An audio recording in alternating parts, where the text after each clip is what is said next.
Ir dabar turėsime galimybę išgirsti Nasdaq kotiruojamą akciją ir jo finansų vadovo pranešimą. Senoje Akola Group CFO Mažvydas Šileika. Pasitikim.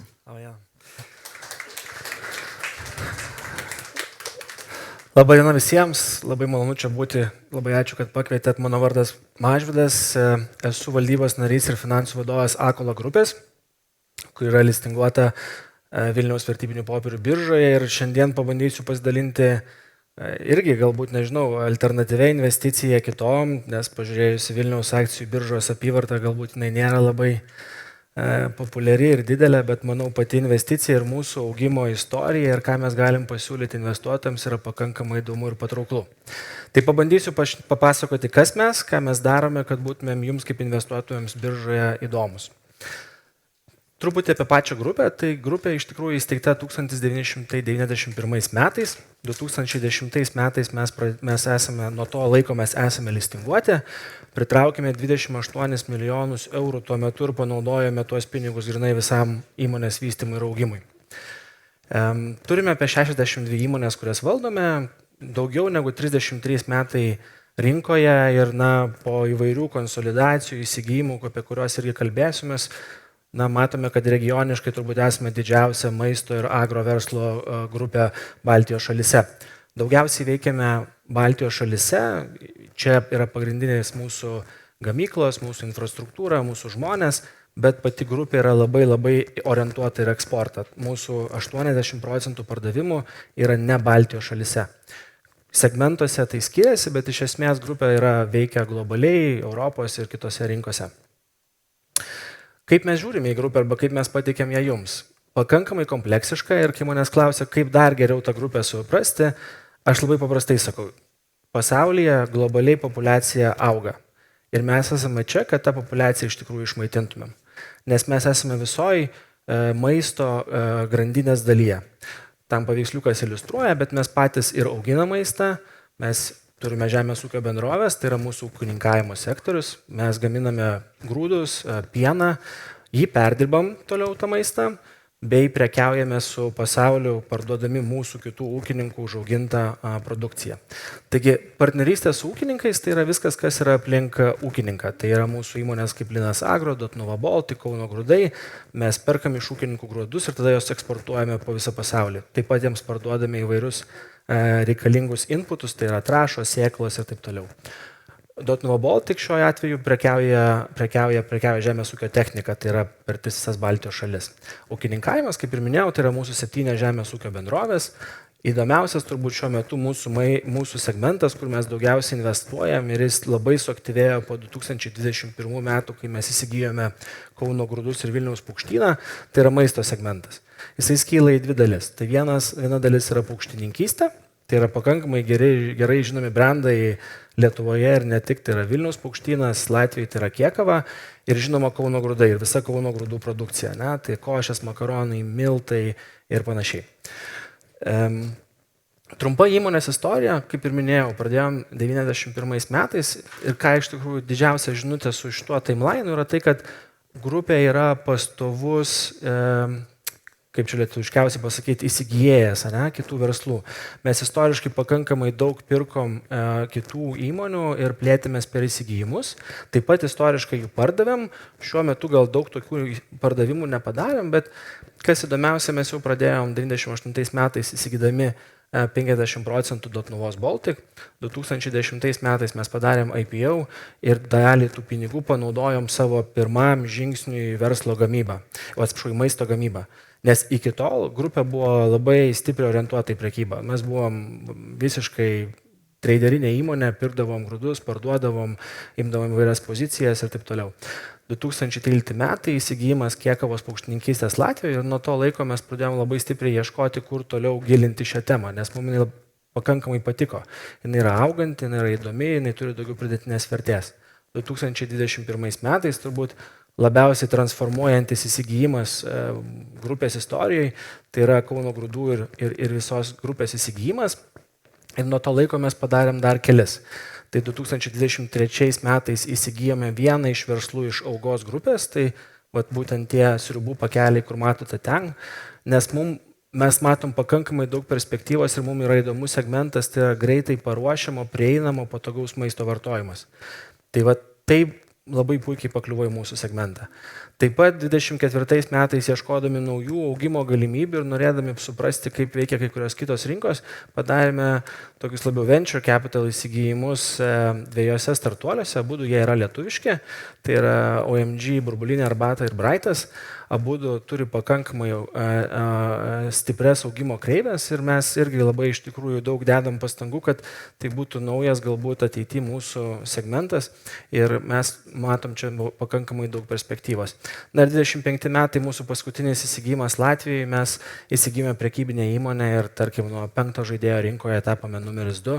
Dvigubai didesnis verslas, dvigubai didesnis mastas šitam prekybiniam versliais lemia labai labai daug.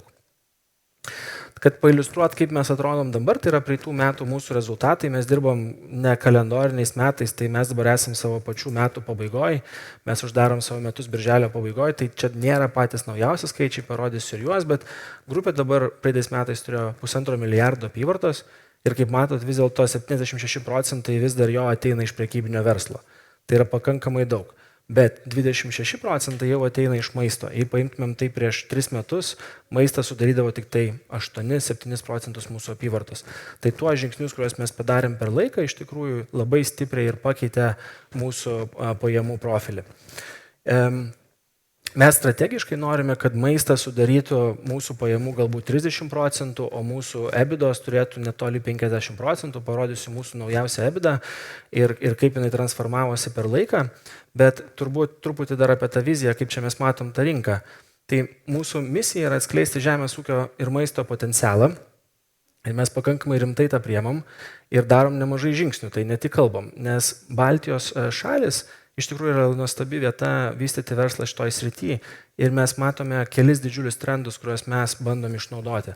Vienas tai yra, aišku, susijusi su labai sudėtinga ir didelė tragedija Ukrainoje, tai yra karas, bet maisto saugumas pasidarė labai didžiulė tema Europai. Maisto saugumas, užsitikrinimas maistu, tas self-sufficiency yra labai svarbu ir tai mums labai padeda. Kitas didžiulis trendas tai yra po COVID-o. Niekas nebenori gaminti maisto toli. Niekas nenori siūstis maisto iš Azijos, iš Kinijos, iš kitų vietų, Vietnamo ar panašiai.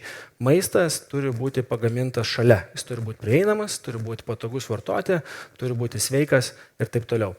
Tai ką mes darom? Mes iš tikrųjų investuojam pakankamai daug. Ir dabar pamatysite, kiek mes investavome per paskutinius metus, bet turbūt patys įdomiausi yra paskutiniai 2, tai 22-23 ir 23-24.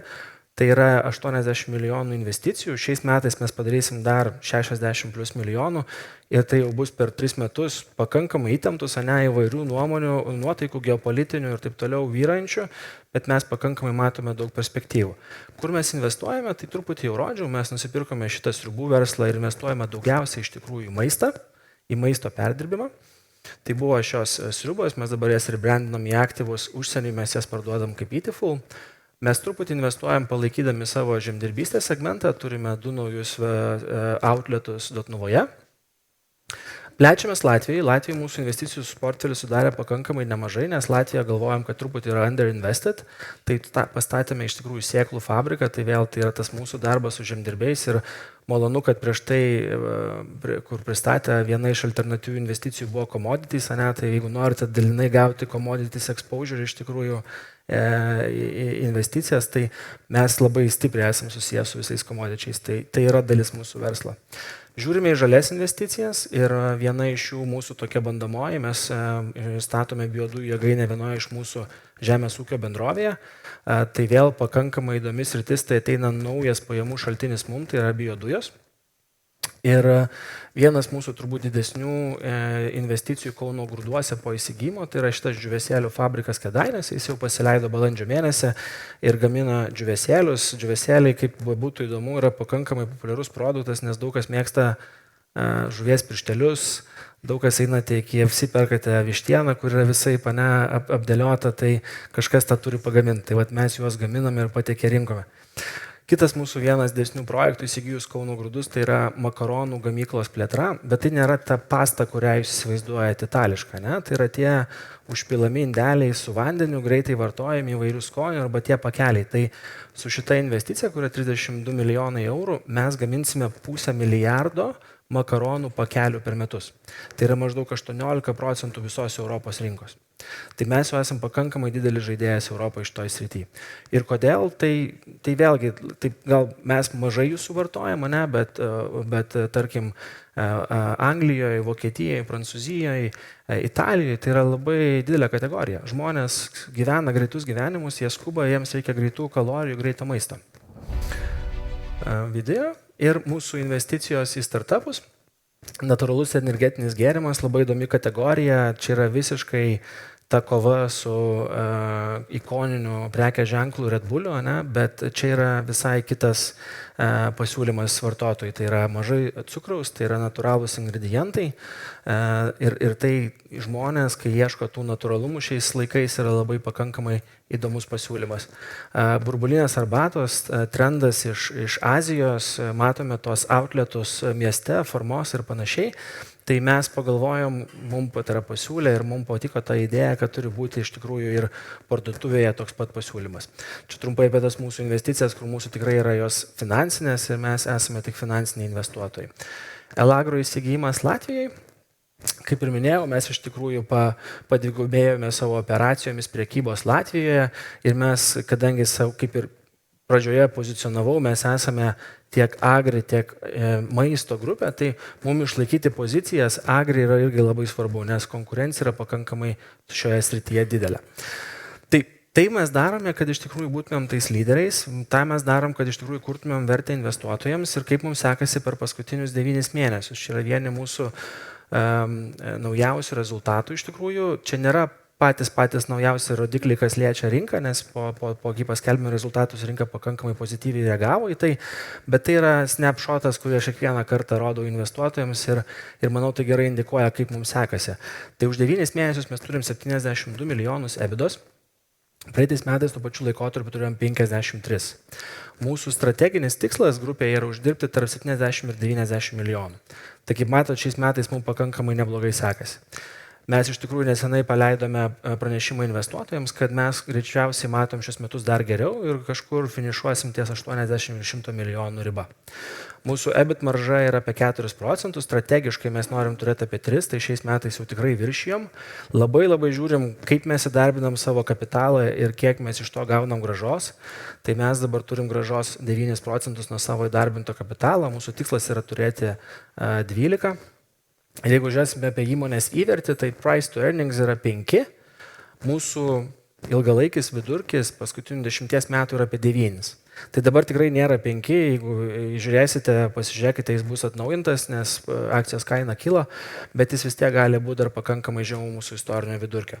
Earnings per share mūsų yra 25 centai, mes uždirbom 31 milijoną gryno pelno už 9 mėnesius ir mes taip pat turim strategiškai iškomunikavę akcininkams ir laikomės šios strategijos, kad mes visą laiką mokame 20% nuo gryno pelno kaip dividendus. Tai mes norim užtikrinti grąžą ir srautą jums, kas investuojate į Akolo Group akciją, ne tik iš to augimo. Tai va, ir iš tikrųjų, aš manau, kad čia yra tai, ką jums reikia labiausiai žinoti apie Akolo grupę. Ačiū labai.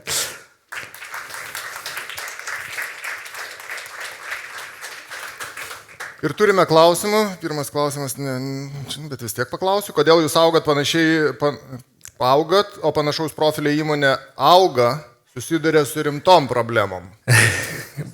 Pavadinime užšifruota viskas. Iš tikrųjų, tai mūsų verslai pakankamai skiriasi. Dabar truputį mažiau, bet labai skiriasi. Auga yra ekologinio maisto gamintoja. Mes nedarom ekologijos. Mes kažkada bandėm ir žiūrėjom, bet mes nusprendėm, kad tai vis dėlto gali likti niša, dėja tai ir liko niša.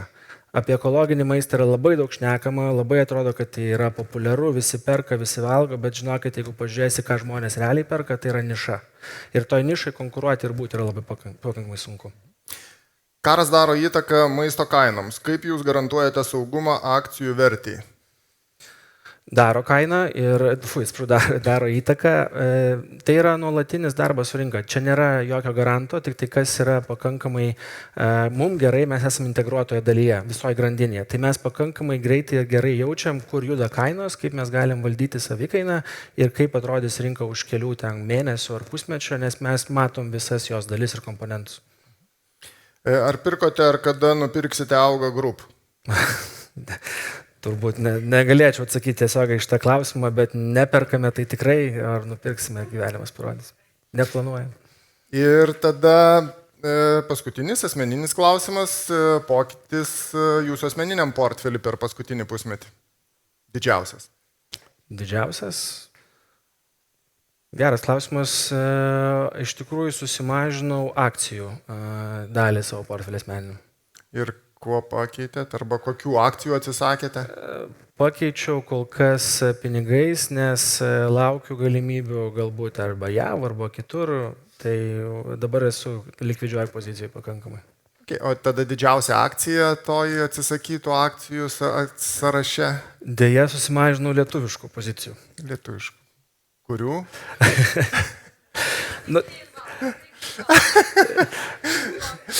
Ne, po praeito pranešimo Invaldą tik pirksiu. Invaldą tik pirksiu. Nežinau, čia aš iš tikrųjų manau, kad atėjo labai geras laikas artėja bankui. Mano pozicija buvo labai gera, nes vis tiek keičiasi palūkanos, rinka, žiūrėsim kaip toliau bus, bet panašiai va taip pat. O Akola Group akcijos, va čia girdėjom, virš 50% savo laiko, kaip pas jūs portfelį? Deja, bet panašiai. Panašiai. Jo, taip, tikrai tą, ką pristatau jums, pakankamai tikim tuom ir mano turbūt akcijų portfelį, tai akcijų daly tikrai didžiausia pozicija yra Akola Group akcijos. Aplodismentai. Ačiū labai. Ačiū.